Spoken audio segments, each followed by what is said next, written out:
Hey sculpture students, your next project is going to be working in some polymer clay. And what I want you guys to do first is print off a lot of images of an object that you want to make out of polymer clay, because we're going to try to make these as realistic as we possibly can.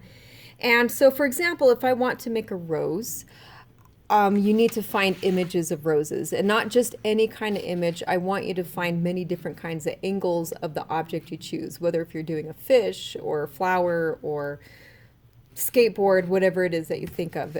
So like I want to find pictures of the rose above, on the side, what it looks like underneath, etc. As many views as I can.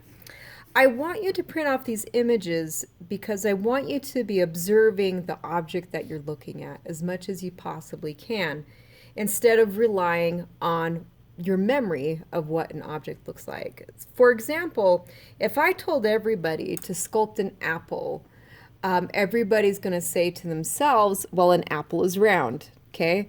And an apple has a stem.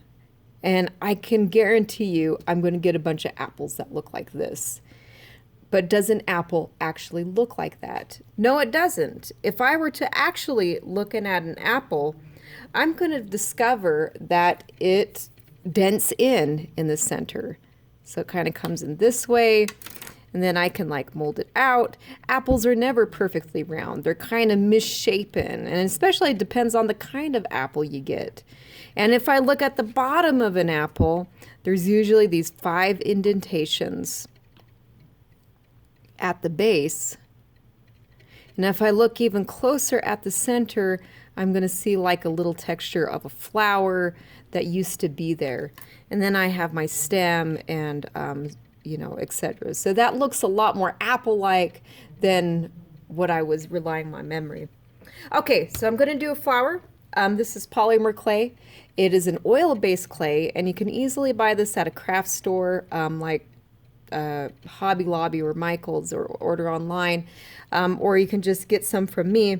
And something I've discovered about polymer clay is that when you mold it in your hands for a while and let it warm up a bit, the more easier it will be to mold. And so I've already started this rose.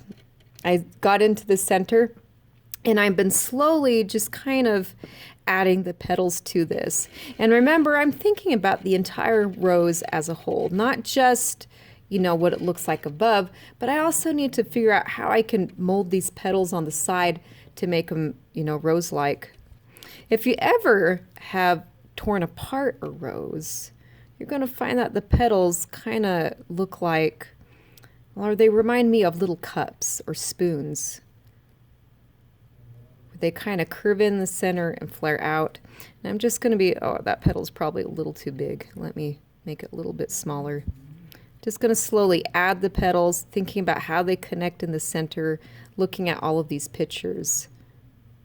I'm observing those pictures nonstop. I'm not just relying on my memory. I'm observing.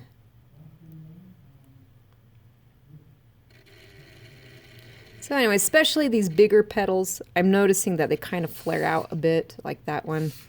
So I'm going to play to that with my sculpture as I'm working on it. I'm also paying attention to things like the sepal leaves, that the green leaves that are underneath and how they're connecting. Anyways, this is going to take some time. We spend at least a good 2, maybe, more than 2 hours, for sure 4 hours sculpting these, and just observing the object, trying to get them as detailed as we possibly can.